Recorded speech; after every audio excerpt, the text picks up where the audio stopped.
प्रधानमंत्री नरेंद्र मोदी ने कहा 2022 की विभिन्न सफलताओं ने विश्व भर में भारत को विशेष स्थान दिलाया।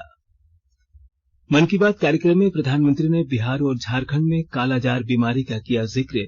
कहा, लोगों के सामर्थ्य और जागरूकता से समाप्त होगी ये बीमारी।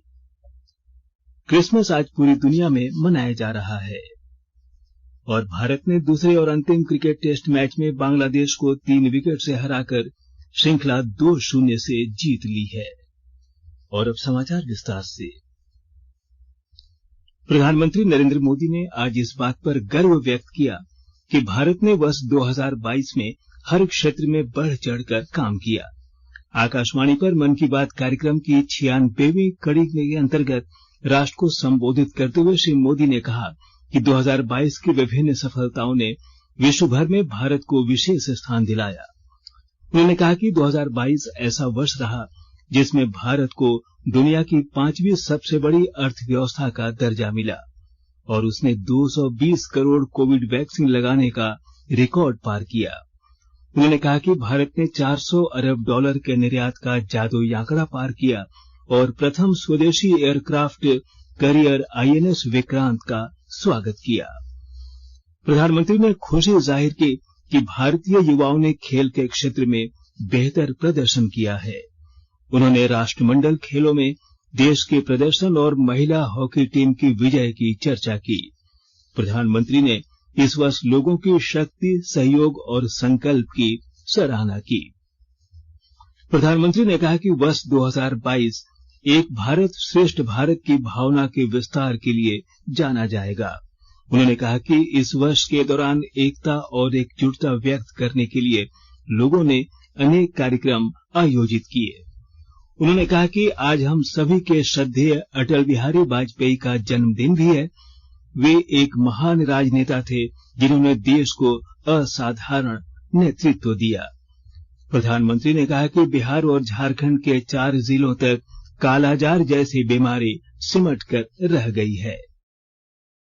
मन की बात के श्रोताओं को मैं एक और चुनौती के बारे में बताना चाहता हूं जो अब समाप्त होने की कगार पर है। ये चुनौती है, ये बीमारी है कालाजार। इस बीमारी का परजीवी सैंड फ्लाई यानी बालू मक्खी के काटने से फैलता है। जब किसी को कालाजार होता है उसे महीनों तक बुखार रहता है, खून की कमी हो जाती है, शरीर कमजोर पड़ जाता है और वजन भी घट जाता है। यह बीमारी बच्चों से लेकर बड़ों तक किसी को भी हो सकती है, लेकिन सबका प्रयास से कालाजार नाम की बीमारी अब तेजी से समाप्त होती जा रही है। फिर अब ये बीमारी बिहार और झारखंड के 4 जिलों तक ही सिमट कर रह गई है। मुझे विश्वास है बिहार झारखंड के लोगों का सामर्थ्य, उनकी जागरूकता इन 4 जिलों से भी कालाजार को समाप्त करने में सरकार के प्रयासों को मदद करेगी। प्रधानमंत्री ने कहा कि नमामि गंगे अभियान की सबसे बड़ी ऊर्जा लोगों की निरंतर सहभागिता है। उन्होंने कहा कि जब हमारी संकल्प शक्ति मजबूत हो तो बड़ी से बड़ी चुनौती भी आसान हो जाती है। प्रधानमंत्री ने कहा कि स्वच्छ भारत मिशन आज हर भारतीय के मन में रच बस चुका है। उन्होंने यह भी कहा कि हमारे देश में अपनी कला संस्कृति को लेकर एक नई जागरूकता आ रही है, एक नई चेतना जागृत हो रही है। प्रधानमंत्री ने कहा कि दुनिया के कई देशों में कोरोना बढ़ रहा है, इसलिए हमें मास्क और हाथ धुलने जैसी सावधानियों का और ज्यादा ध्यान रखना है। केंद्रीय स्वास्थ्य मंत्रालय ने राज्यों और केंद्र शासित प्रदेशों से देश के सभी स्वास्थ्य केंद्रों पर मंगलवार को मॉक ड्रिल आयोजित करने के लिए पत्र लिखा है। केंद्रीय स्वास्थ्य सचिव राजेश भूषण ने कहा कि इस पहल का उद्देश्य कोविड प्रबंधन में तैयारियों को सुनिश्चित करना है। स्वास्थ्य सचिव ने कहा कि मॉक ड्रिल के दौरान स्वास्थ्य सुविधाओं की उपलब्धता, बिस्तरों की क्षमता, डॉक्टर, नर्स और पैरामेडिकल कर्मियों की क्षमता देखी जाएगी। इसके अलावा जीवन रक्षक प्रणाली की सुविधा से युक्त एम्बुलेंस, जांच और चिकित्सीय ऑक्सीजन की उपलब्धता पर विशेष ध्यान दिया जाएगा। रामगढ़ जिले में किसान प्राकृतिक तरीके से टमाटर की खेती कर आर्थिक रूप से मजबूत हो रहे हैं।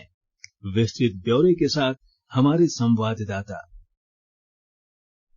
टपक सिंचाई के द्वारा प्राकृतिक तरीके से टमाटर की खेती कर प्रधानमंत्री के सपने को साकार कर रहे हैं।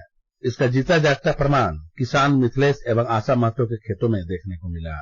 किसान मिथिलेश कुंदन नस्ल के टमाटर को अपने घर के ही बाड़ी में लगाकर जैविक खेती कर दूसरे किसानों के लिए प्रेरणा स्रोत बने हुए हैं।